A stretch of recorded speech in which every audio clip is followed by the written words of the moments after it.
We're now joined by the director of NHL Central Scouting, EJ McGuire. I guess this is kind of the big day for you guys, EJ, the last couple of days. How's the weekend gone so far for the NHL? Really well, Dustin, and in a sense, all we do is sit back and watch in one sense because our lists are in and the recommendation and the pressure are on the 30 NHL teams to take or leave our list. And but it's fun to watch and it's fun to compare their opinion versus our recommendation. Now, your recommendation doing pretty well there.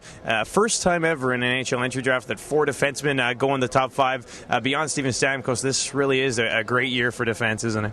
It's overrepresented by defensemen and quite evenly divided. I mean, of those 4 or 5 defensemen, there were some with future potential above the ones who were picked, who are more NHL ready right away, in the case of Doughty and Bogosian, who went number 2 and 3 overall.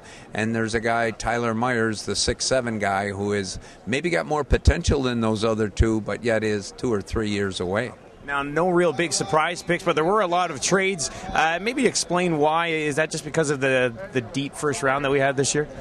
The depth and the evenness of it. There were no plateaus, if you will, where a team was scrambling to get to the 7th pick and then talent dropped off.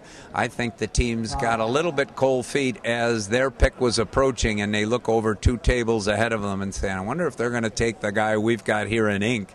And as a result, they get over to that other table and say, what would it take for us to flip-flop our pick with your pick so we get the man we want? And at the end of round 7, start prepping for the 2009 draft? We have already got a futures list out, and what we will try to do now is narrow down that futures list and come out with November with our preliminary list in November. EJ, thanks for doing this. Thank you, Dustin. That is EJ McGuire, the director of NHL Central Scouting here. Hockey futures coverage of the 2008 NHL entry draft in Ottawa.